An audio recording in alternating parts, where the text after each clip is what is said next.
Kung reader ka ng kwentong ito at hindi ka pa nakasubscribe sa ating channel, pindutin na ang subscribe button para mas maraming kwento ang iyong makita rito. Kinben Book 1, Chapter 15. Ngumiti pa sa harapan ng salamin si Reynan habang pinagmamasdan ang suot niyang jersey. Sandali nga rin siyang napatingin sa munting altar sa loob ng kanyang silid at napadasal ng kaunti. Ito na nga ang araw ng opening ng CBL. Ang huling CBL niya dahil pagkatapos ng season na ito ay graduate na siya ng kolehiyo. Isa lang naman ang hinihiling niya, ang makapanalo ng kahit isang laro sa tournament na ito. Ilang taon na nga ba?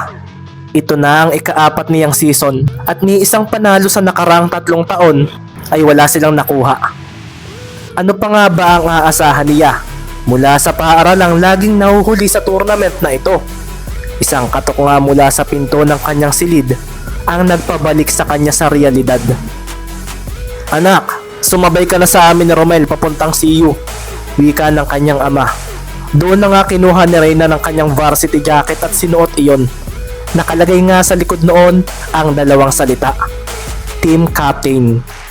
Sasabay na ako papa, wika ni Reynan na nagsuklay pa sandali ng buhok at kinuha na ang kanyang bag at pagkatapos ay lumabas na siya ng kanyang silid. Sandali rin silang nagsulyapan ng kanyang kapatid na suot na rin ang varsity jacket ng CU. Napakalamig ng tinginan nilang dalawa at lumabas na nga sila papunta sa kotse ng ama. Humalik pa nga muna sila sa pisngin ng kanilang ina na binigyan naman ang dalawa ng matamis na good luck.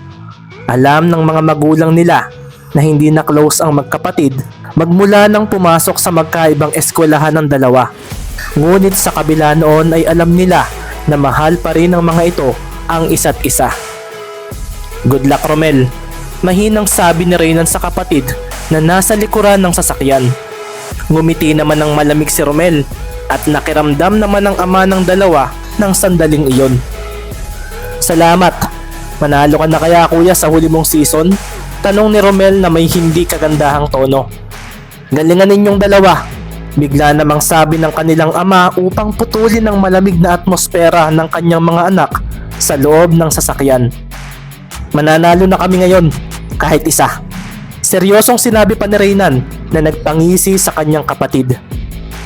Pagkatapos noon ay wala ng kahit ano pang salita ang lumabas mula sa bibig ng dalawa hanggang sa makarating ang sasakyan nila sa CU. Samantala, maaga namang dumating sa CU si Maki Romero. Nakaupo na siya sa loob ng gym ng school habang katabi ang isa pang player na nakasuot ng dilaw na may asul na varsity jacket. Marami-rami na rin nga ang mga manonood sa loob.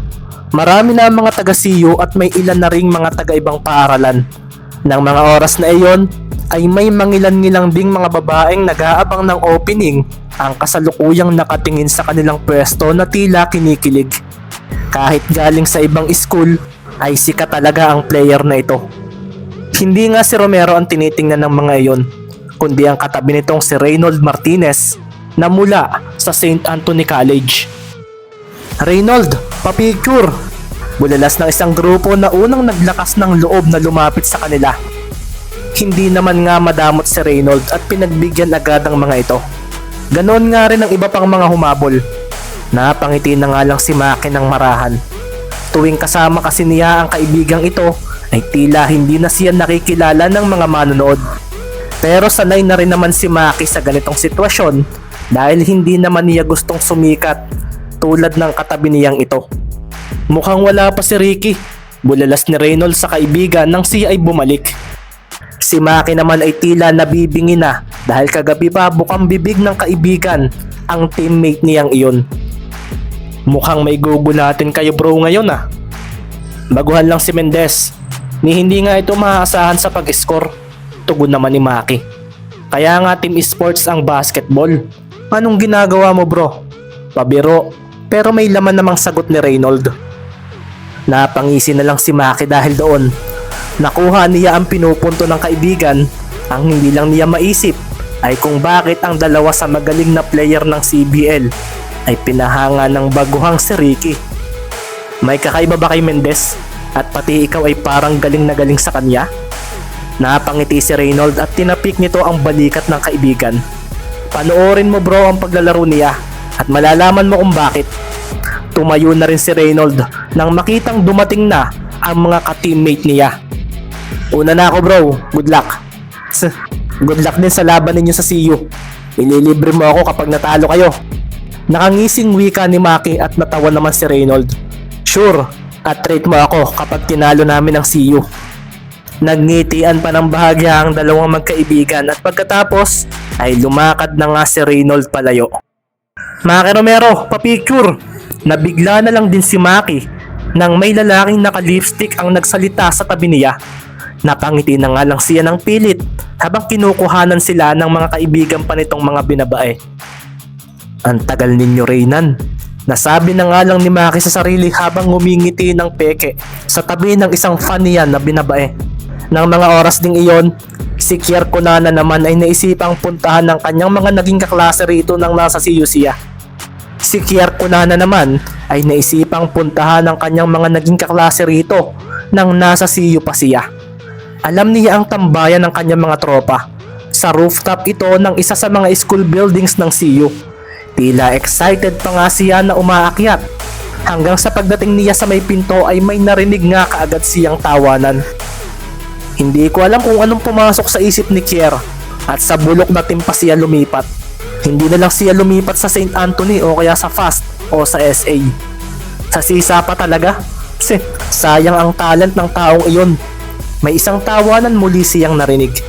Masyadong dinamdam ang pagpapaalis sa kanya ni na Ibanez. Kawawa naman. Mabuti na lang at wala na siya rito. Masyado kasing pasikat. Biruin mo puro practice para mapansin. Bang kulang naman. Napangisi na lang si Kier nang silipin kung sino ang mga iyon. Ang kanyang mga kaklase dati sa CU ang mga ito. Mga katropa niya ito na madalas magpalibre sa kanya. Napakuyom na nga lang ng kamao ang binata at bumaba na lang siyang muli. Mukhang hindi na raw yata ayos na makipagkita pa siya sa mga iyon base sa mga narinig niya. Bumaba naman mula sa tricycle si Ricky. Naninibago pa rin nga siya dahil isa na nga talaga siyang varsity player. Napansin nga kaagad niya ang paligid. Ang dami na ng mga nakapark na sasakyan sa parking area ng university at ang dami na ring pumapasok sa loob ng paaralan. Bakit nga ba hindi sila sama-sama na pumunta ng CU? Iyon ay dahil ang inarkila nilang jeep ay nasiraan. Dahil doon ay napagdesisyon na lang nilang magkanya-kanya na lang sa pagpunta rito. Nasaan na kaya ang mga iyon? Tanong ni Ricky na pumasok na nga sa loob ng school. Alam naman niya kung nasaan ang school gym.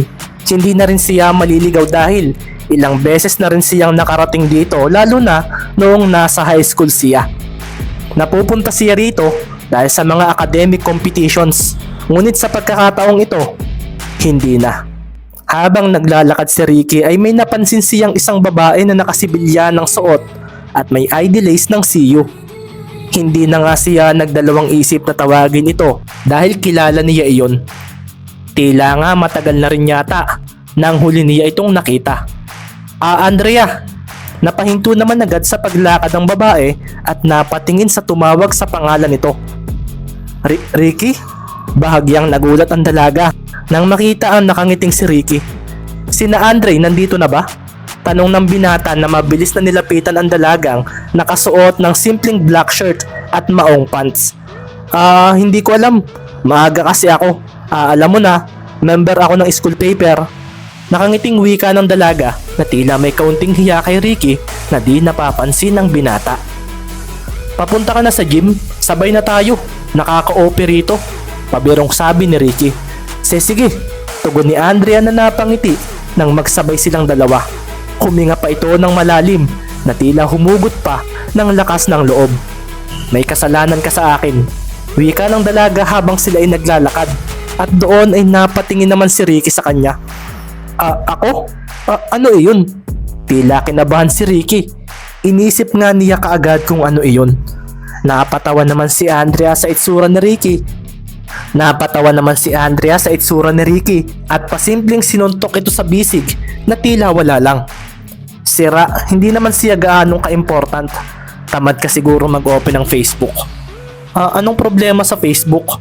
Hindi pa rin maisip ni Ricky kung ano iyon. Wala, napatawa na lang si Andrea. Ini-add kita, hindi mo naman ako in-accept. Famous ba you? Napatawa pa muli ang dalaga. Si Ricky naman ay agad namang napakuha sa kanyang cellphone na nasa kanyang bag. Doon ay napatawa na lang nga ang binata. Nakita nga niya ang friend request ng dalaga at agad in-accept iyon. Sorry, ngayon ko lang nakita. Napapangiting nahihiya tuloy si Ricky dahil sa nangyari. Doon na nga rin nag-pop ang message ng dalaga sa kanya. Uy, may message ka. Doon naman biglang pinamulahan si Andrea. Huwag mo munang basahin. Bulalas ng dalaga, pero huli na nga siya sa pagsasabi nito. Salamat, gagalingan ko bukas. Tatandaan ko ang turo mo. Depensa, depensa. Nakangiting wika ni Ricky na biglang nagpangiti at nagpabawas ng hiya ni Andrea sa kanya. Good luck, manonood ako ng game ninyo. Hapon pa naman iyon. Maaabutan ko pa ang game. Wika ni Andrea habang nakatingin sa mata ng binata. Mananalo kami bukas, manood ka lang. Bigla ngang nagyabang pa si Ricky at napatawa si Andrea. Sus, let's see. Sure ka? Oo, mananalo kami. Wika ni Ricky na hindi maisip kung saan niya nakuha ang lakas ng loob sa paniniguradong iyon sa dalaga. Sige, if mananalo kayo, treat kita. Game? Alok ni Andrea. If hindi naman, ako ang ililibre mo. Dagdag pa nito. Napatigil nga sa pagyayabang si Ricky. Napalunok siya at napatingin sa dalaga. Sige, nangingiti na lang si Ricky habang iniisip ang kanyang nakatagong pera. Maya-maya pa ay narating na nila ang gym. Doon na nga nagpaalam si Andrea habang si Ricky naman ay nakita na ang kanyang mga kasamahan at siya na lang pala ang hinihintay. Pre, nandito na kami. Sigaw ng isang lalaki kay Ricky. Si Roland iyon, nakasama sina Andre at Mike. Kasama rin ng mga ito sa pwesto ang ilang taga-sisa na karamihan ay mga fans ni Romero. Nang lalapit na nga si Ricky sa kanyang mga kasamahan ay napansin niya ang mga babaeng nakasuot ng pang-cheering na kasuotan. Pula at itim ang kulay noon at agad na napatitig si Ricky sa dalagang nasa unahan. Si Mika. Bumalik nga sa alaala niya ang pagtanggi nito sa alok niyang pamamasyal dahil tuloy doon ay tila nahiya na siyang tawagin ito. Naglakad na nga lang siya patungo sa mga kasamahan niya. Ricky! Kaso, napatingin si Ricky sa pinanggalingan ng boses na tumawag sa kanyang pangalan. Papalapit ito sa kanya at napalunok siya nang makita kung sino ito. Doon na nga rin siya kinabahan. Ricky, good luck. Galingan mo bukas. Sorry if hindi kita ma-replyan na kaagad. Busy, practice. Ngiting-ngiting wika ng dalagang si Mika na tila malamig at magandang musika naman sa tainga ni Ricky. Nga pala, pwedeng next Sunday na lang? Alin? Naitanong ni Ricky. Di ba niyaya mo ako? Busy kasi ako kahapon and maybe next Sunday ay available na ako. Like mo? Tila nga nagliwanag ang madilim na kalangitan nang marinig iyon ni Ricky. Kasunod din noon ay tila nagyelo ang binata sa narinig. Panaginip ba ito? Sure, sige, next Sunday. May kalakasan iyon dahilan upang mapatingin ang mga kasamahan niya sa sisa at asarin silang dalawa. Nagliligawan pa kayo diyan. Pwesto na at magsisimula na ang ceremony. Wika ng isa sa kakampi ni Ricky. Friends lang kami ni Ricky. Wika naman ni Mika. Oo nga, kaibigan ko lang siya. Dagdag ni Ricky at tinawanan naman siya ng mga kasama niya sa team. Asus, crush din namin si Mika pero hindi kami ganyang mag-usap. Sana all. Biro pa ng isa at natawa na lang ang lahat. Si Ricky ay nahihiya na nga lang na pumwesto sa pila ng team nila. Pasimple pa siyang sumulyap sa dalaga at ramdam niya ang labis na saya matapos ang pag-uusap na iyon. Hindi pala ako rejected. Yes! Nagsimula na nga ang opening ceremony ng CBL. Maraming estudyante mula sa iba't ibang schools ang nasa CU para panoorin ito. Lahat sila ay pumunta rito para magbigay ng suporta. Pumarada rin saglit ang lahat ng team kasama ang cheering squads nila. Pagkatapos nito ay ipinakilala na nga ang bawat kupunan at ang lahat ng team captains ay nilagyan ng apoy ang torch ng tournament. Nagbigay rin ng mensahe ang mayor ng lungsod at pagkatapos nito ay formal na ngang magsisimula ang CBL. Nagsipalakpakan ng lahat. Kasabay rin niyon ay ang kanya-kanyang cheer ng mga manonood para sa kanilang team. Ganito pala ang pakiramdam sa CBL. Ang daming manonood.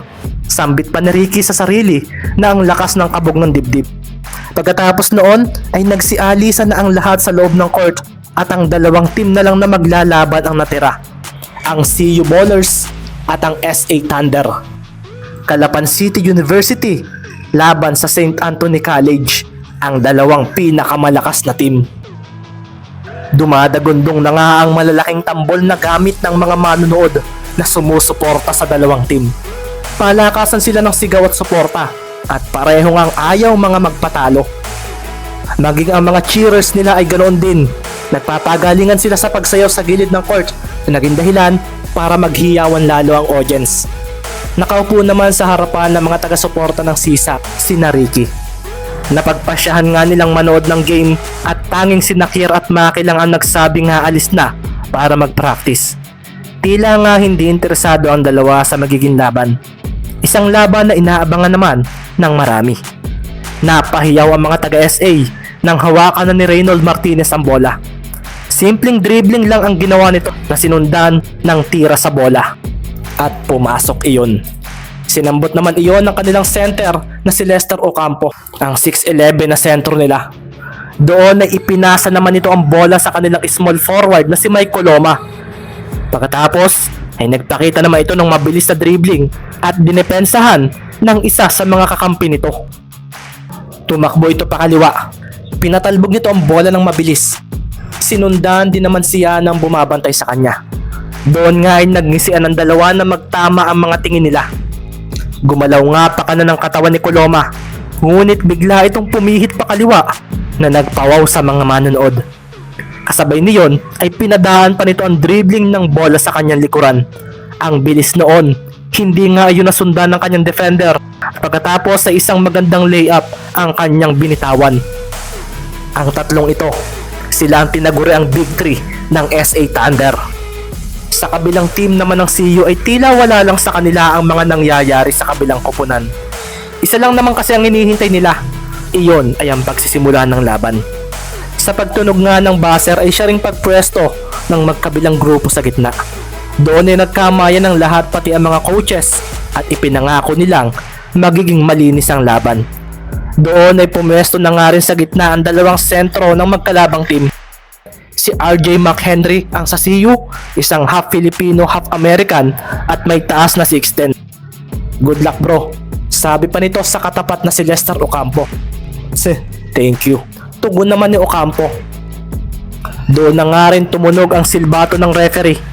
Ibinato nito paitaas ang bola at hudyat nga iyon na magsisimula na ang game. Sabay na tumalo ng dalawang sentro.